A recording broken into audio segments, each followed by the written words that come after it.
Hello नमस्कार। थप्पड़बाज SDM, अगर ये शब्द आप गूगल पे सर्च करते हैं ना तो कई सारी चीजें आपके सामने आ जाती है। जैसे रैंडमली मैं आपको बताऊं कि आप मान लीजिए गूगल क्रोम में गए और आपने यहाँ पर सिंपली सर्च किया थप्पड़बाज एसडीएम, तो आपके सामने गूगल जो है कई सारी इमेजेस हैं जो बताने वाला है। और इस हर इमेज के अंदर कुछ ना कुछ नया मैसेज। कहीं पे लिखा हुआ है कि मुझे मारता था ये थप्पड़बाज एसडीएम। कहीं पे पता चलता है कि पेट्रोल पंप कांड, दो पत्नियां वगैरह वगैरह। कहीं पे लिखा हुआ है कि खुद को एसडीएम बता के दादागिरी दिखाने का जलवा। अलग अलग पॉइंट, लेकिन आखिर कहानी है क्या? तो पूरी कहानी सुनिएगा। बट उससे पहले मैं आपको कानून के बारे में बताना चाहूंगा कि अगर आप कोई भी ब्यूरोक्रेट्स हैं, अगर आप कोई जो है शासकीय अधिकारी भी है, तो भी जो है आप अगर ऑफिशियल ड्यूटी पे नहीं है तो आप खुद के नाम को, खुद के तमगे को, खुद के डेजिग्नेशन को इस्तेमाल नहीं कर सकते। ओके, लेकिन यहां पर मामला कुछ दूसरा है। इससे पहले आगे बढ़ूं, जरा इस वीडियो पर एक बार नजर डालिए कि आखिर मामला है क्या। यहां पर ये जो व्हाइट शर्ट में आपको शख्स दिखाई दे रहा है, ये बंदा इस गाड़ी से उतरा है और ये तथाकथित रूप से खुद को एसडीएम कह रहा है ना? होगा, हमें किसी से क्या लेना देना। हमें तो इस पूरी सच्चाई के कानूनी एस्पेक्ट से लेना देना है। और ये पेट्रोल पर कर्मी है जो दूसरी वाली गाड़ी के अंदर पेट्रोल भर रहा है और ये गाड़ी आगे खड़ी है। अब जरा देखो क्या हुआ। एसडीएम हूं मैं यहाँ का।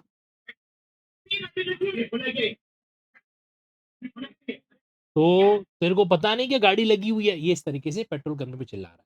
और स्वाभाविक चीज है, वो चाह रहा है कि पहले मेरी गाड़ी पे पेट्रोल भरो, फ्यूल भरो, जो भी है। और इस वीडियो में जो और यहाँ पे तो 2 दिन से तो इस तरीके से मतलब पूरे यूट्यूब पे कई सारे चैनल जो है इसको क्या कर रहे दिखा रहे हैं। इतना ही नहीं, एक वीडियो इन मैडम का भी चल रहा है। अब ये क्या सीन है, इनको भी जरा सुन लेते हैं ताकि कहानी को अच्छे से क्लाइमेक्स में समझने में हेल्प मिल जाएगी। हाँ जी, तो ये मैडम क्या कह रही है। मैं दीपिका व्यास, पत्नी छोटूलाल शर्मा, आरएएस अधिकारी। हम दिवाली के त्योहार पर हम हमारे घर से निकले थे, गाँव जाने के लिए। हम सब ये त्योहार मनाने के लिए घर से निकले थे, तो गाड़ी में फ्यूल खत्म हो गया था। तो हम पेट्रोल पंप पे पहुँचे, वहाँ पर पेट्रोल पंप पहुँचे तो वहाँ पहुँचने से पहले वहाँ पर पहुँचने के बाद हमने देखा कि वो कि जो कर्मचारी थे, वो क्या अश्लील हरकतें कर रहे थे पहले, गाड़ी में उतरने से पहले। तो ये बात मैंने अपने पति को बताई। तो उसके बाद मेरे पति ने कहा कि कोई बात नहीं, ये फ्यूल इनकी खत्म हो कहानी, रहा है तो अपन पहले भरवा। ये क्या हो गया, ये सेकंड कहानी। ठीक है, पहली कहानी पेट्रोल पंप पे थप्पड़ मारने की। दूसरी कहानी मैडम आगे आती है, इनकी वाइफ, तथा कथित वाइफ। एक्चुअल वाइफ का ड्रामा एक और है, क्लाइमेक्स इसके अंदर एक और आएगा। तो ये कह रही है कि पेट्रोल कर्मी जो है वो मेरे सामने मेरी तरह असली हरकतें हैं जो कर रहे थे, तो ये मेरे पति को बताया और कहेंगे मेरे पति को गुस्सा है जो आया होगा। ठीक, दूसरी कहानी। फिर इसी कहानी के अंदर तीसरा मोड़ आ जाता है तब जब यहाँ पे इनकी एक और पत्नी की एंट्री होती है जिसका नाम है पूनम। अब ये कुछ नई बातें हैं जो बता रही है। अब था क्या कहानी का एपिसोड, अब जरा इसको अच्छे से सुनने और समझने की कोशिश है जो यहाँ पर कीजिएगा। एक्चुअल में क्या है कि ये जो एसडीएम साहब हैं, ये 2008-9 से जो है मतलब आरएस की तैयारी कर आरएस राजस्थान एडमिनिस्ट्रेटिव सर्विस, यानी कि राजस्थान के अंदर सिविल सर्विस का सबसे बड़ा एग्जाम। तो आरएस की तैयारी कर रहे थे, सिलेक्शन वेलेक्शन जो हो नहीं रहा था। तकरीबन 9-10 साल का इनका संघर्ष रहा होगा और फाइनली 2018 में जाके जो है आपका क्या हुआ, आरएस के अंदर सिलेक्शन है जो हो गया। ठीक। अच्छा, इससे पहले जो है इनको जो क्या हो गया था कि कॉलेज कोई लेक्चरर है जिनका नाम पूनम, ये जो दूसरी वाली जो मैंने आपको फोटो दिखाई है, इनका नाम है पूनम करके। इनसे जो है इनको प्यार हो गया तो इन्होंने लव मैरिज है जो कर ली। तकरीबन तकरीबन ये 10 साल तक जो इस तरीके से साथ में रहे। इनकी दूसरी पत्नी का या फिर कहूँ कि पहली पत्नी का ये कहना है, पूनम का, कि उन्होंने जो है इस व्यक्ति की बहुत मदद की, इसके दुःख के दिनों में इसको बहुत हेल्प किया, मतलब जहाँ पे पैसों का सपोर्ट भी किया ताकि अपनी पढ़ाई कर सके वगैरह वगैरह। और पूनम और ये जो छोटू लाल जी है, इन एसडीएम साहब का जो शुभ नाम है वो छोटू लाल जी है। तो इनसे जो है इनके 2 बच्चे भी हैं। अब क्या हुआ कि 2018 से पहले भी ये बंदा जो है बड़ा गुस्सैल था। ये कौन कह रहा है? ये पूनम है जो कह रही है। पुरानी वाली वाइफ ने भी क्या कर दिया, भड़ास निकाल दी अपनी। किसके प्रति? इनके प्रति। कैसे? अब उस कहानी का दूसरा पार्ट। तो 2018 से पहले बंदे का संघर्ष चल रहा था, 2018 के अंदर ये आरएस के अंदर सिलेक्शन है जो है इनका एक तरीके से चयन हो गया। इसके बाद इस बंदे ने अपने रंग बदल दिए। पहले तो बोला कि भाई दोनों बच्चों को लेकर के इनको जो है हमें बिट्स पिलानी भेजना पड़ेगा, तो 2020 में कोरोना का फायदा उठाकर इन्होंने इनको बिट्स पिलानी भेजा और वहां पे कमरा दिला के जो इनकी वाइफ को भी, पूनम को भी वहां पे शिफ्ट है जो कर दिया। पूनम का ये कहना है कि कुछ टाइम बाद में वहां पर उनके पास में एक कागज के पेपर्स आते हैं जिसमें उनके फर्जी साइन है। किसके? पूनम के फर्जी साइन है। वो कागज का टुकड़ा और कुछ नहीं, वो कह रहा है कि तथाकथित रूप से तलाक की डिक्री है। यानी कि एक तरीके से पूनम का तलाक हो गया इन छोटू लाल जी से, बट पूनम अभी भी कह रही है कि नहीं, मेरे मांग में जो सिंदूर है, वो मेरे छोटू लाल जी का है। ऐसा उनका कहना है, ठीक है? अब कथनी और करनी में क्या अंतर होगा उसको भी हम समझने की कोशिश करेंगे। तो यहाँ तक बात रही पूनम सक्सेशन की। तो फिर ये दीपिका व्यास का क्या लफड़ा है? ये जो दूसरी वाली जो बंदी कह रही है कि मैं मेरे पति के साथ दिवाली के बाद जा रही थी, तो मेरे साथ छेड़खानी की। तो ये मैडम पिक्चर में आई 2024 के अंदर। अब देखो यार, सीधी-सी बात है, एसडीएम लेवल के रैंक का पर्सन है और कहते हैं कि ये जो एसडीएम है, इनको थोड़ा-सा जो है दोनों चीज़ों का रौब दिखाने का और जो है दूसरी औरतों के प्रति सम्मोहित होने का थोड़ा शौक जो है वो ज़्यादा था। ऐसा आरोप है जो लगाया जा रहा है। तो अकॉर्डिंगली फिर 2024 में ये मैडम जो है इनके साथ में विवाह करती है। अरे!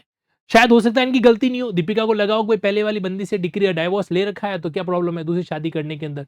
तो इन्होंने जो है दीपिका व्यास ने इन छोटू लाल जी से शादी कर दी 2024 के अंदर। तब से लेकर अब तक उनके एक 6 महीने या 4 महीने की कोई बच्ची है। तो अब जो पुराने वाले 2 बच्चे हैं, उसकी भी परवरिश कहा जा रहा है कि छोटू लाल करता है और साथ ही साथ में खुद की जो एक बच्ची है दूसरी वाली वाइफ से, उसकी भी परवरिश कर रहा है।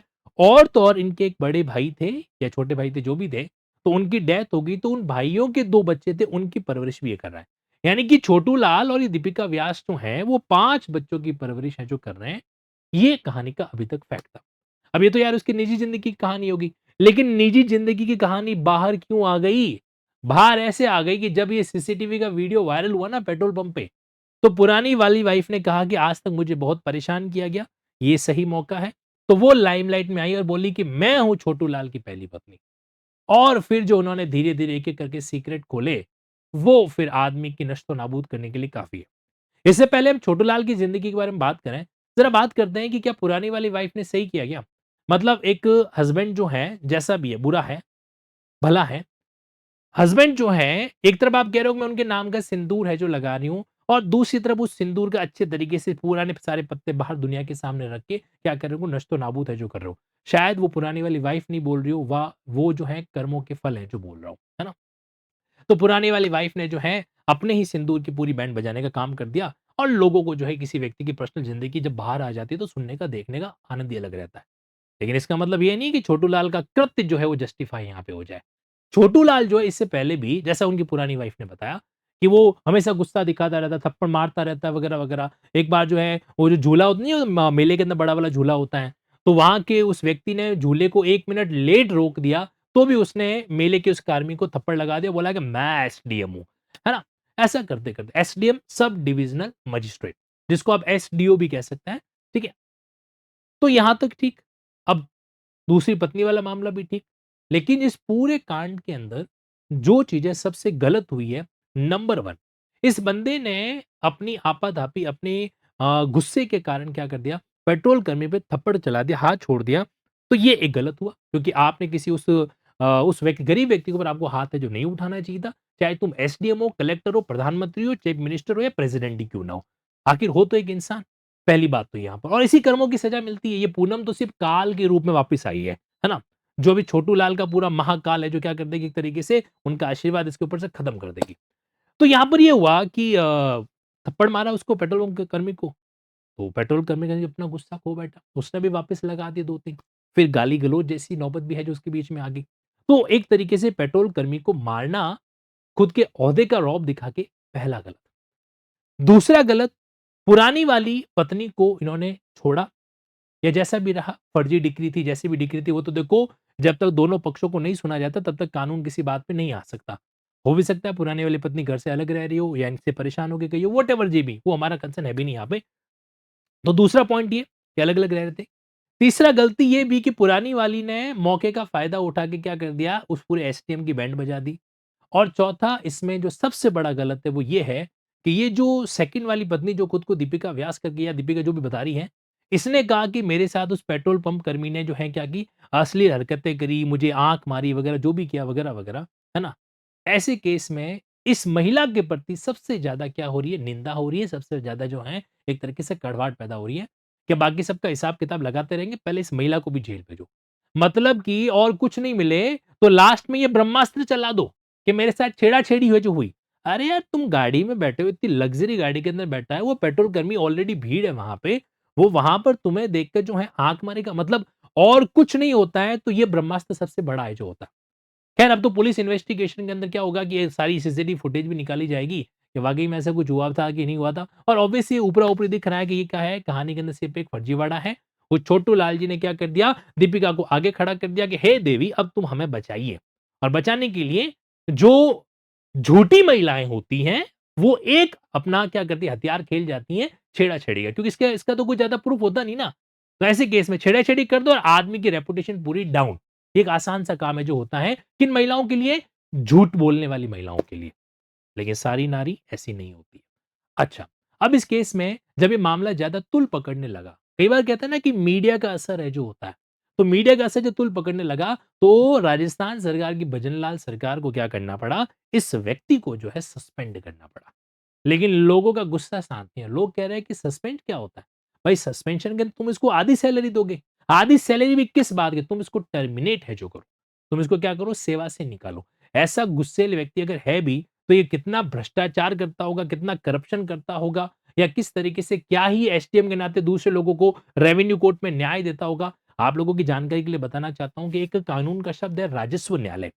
तो राजस्व न्यायालय जो है एसडीएम कोर्ट भी एक तरीके से क्या होता है राजस्व न्यायालय होता है यानी कि रेवेन्यू कोर्ट है जो होता है। तो ये व्यक्ति जो है किस तरीके से वहां पे लोगों के सामने पेश आता होगा जब ऑफिस के बाहर ये रौब दिखाया जा रहा है तो ऑफिस के अंदर क्या होता होगा। कुछ लोग ये भी कह रहे हैं कुछ होना जाना नहीं है। 1 महीने बाद ये मामला ठंडा पड़ जाएगा। उस पेट्रोल कर्मी के ऊपर ये केस आगे चल जाएगा। कौन सा छेड़खानी वगैरह मामला और फिर इस तरीके से इसको डील है जो कर दिया जाएगा। खैर अब कानून यहाँ पे कुछ लोगों का गुस्सा पुलिस के प्रति भी है कि यार वो एसडीएम की उस वाइफ ने दीपिका ने तुम्हारे खिलाफ झूठी कंप्लेंट लेके यार तुमने लॉन्च भी कर दी। ये तो और भी गलत बात नहीं यहाँ पे, है ना? तो कई सारे एस्पेक्ट है जो यहाँ पे खुल के सामने है जो आ रहे हैं। हाल फिलहाल अपडेट इतना सा है कि इस एसडीएम छोटू लाल को जो क्या कर दिया गया है, सस्पेंड करके जयपुर इनका कार्यालय शिफ्ट है जो कर दिया गया है। लेकिन अभी जॉब से इनको टर्मिनेट है जो नहीं किया गया। अभी एक डिपार्टमेंटल इंक्वायरी है जो यहाँ पे हो सकती है।